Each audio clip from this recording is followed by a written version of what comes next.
Aloísio Azevedo foi o principal autor do naturalismo no Brasil e o primeiro a viver exclusivamente da literatura no país. Nascido em São Luís do Maranhão em 14 de abril de 1857, ele se mudou para o Rio de Janeiro em 1876 para estudar na Imperial Academia de Belas Artes após a morte do pai. Retornou a São Luís em 1878, onde começou sua carreira literária com o romance Uma Lágrima de Mulher em 1879. Em 1881, lançou O Mulato, que tratava do preconceito racial e foi bem recebido na corte. Apesar de sua temática polêmica, Azevedo publicou outras obras significativas. Em 1895, passou a trabalhar como cônsul, abandonando a literatura, e faleceu em Buenos Aires em 21 de janeiro de 1913.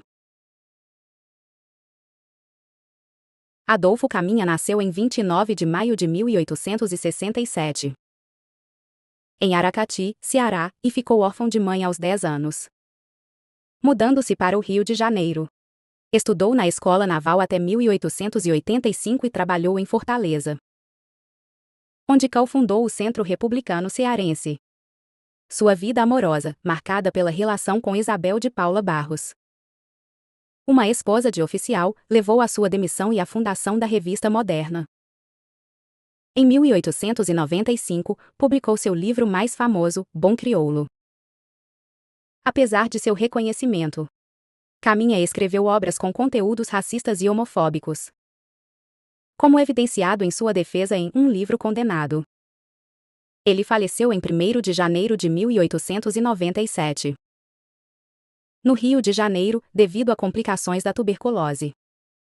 Raul de Ávila Pompeia nasceu em Angra dos Reis, Rio de Janeiro, dia 12 de abril de 1863, e o seu falecimento foi no dia 25 de dezembro de 1895. Viveu em sua cidade natal até os 10 anos, quando sua família decide se mudar para a capital. Quando chegou no Rio de Janeiro, foi matriculado num rígido colégio interno, chamado Colégio Abílio. No colégio, escrevia para o jornal que circulava internamente, o Archote. No entanto, ele tinha um comentário muito crítico, que fez com que ele mudasse de escola Colégio Imperial Dom Pedro II. Raul Pompeia foi um escritor brasileiro pertencente ao movimento realista e naturalista. Em sua trajetória de vida, ele foi jornalista, contista, cronista, romancista e orador.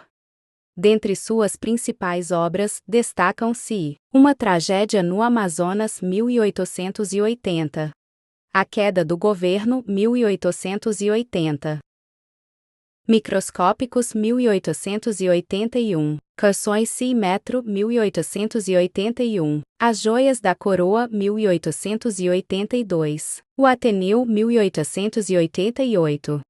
Sua obra mais relevante e uma das mais importantes do realismo é O Ateneu, publicada em 1888.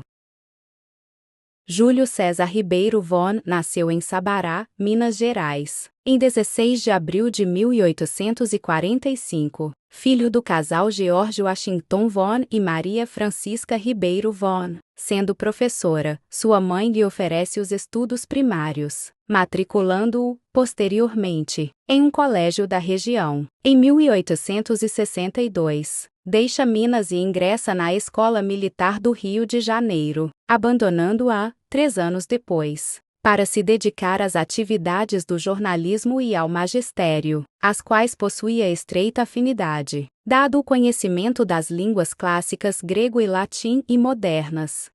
Ainda na época do Império, é aprovado em concurso para a Faculdade de Direito de São Paulo, onde passa a lecionar cadeira de latim com a proclamação da República, que havia defendido. Passa a lecionar retórica no Instituto de Instrução Secundária.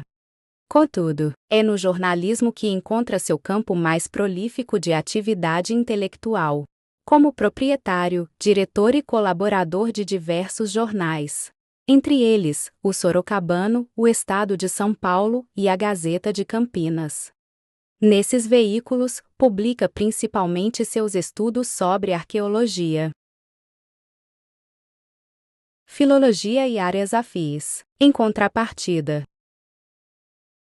engajado em polêmicas tanto literárias como políticas. Também se posiciona como um jornalista. Em 1º de novembro de 1890, falece em decorrência da tuberculose, passando à posteridade como um dos autores mais célebres do naturalismo. Júlio Ribeiro é o patrono da cadeira número 24 da Academia Brasileira de Letras, por escolha do fundador Garcia Redondo.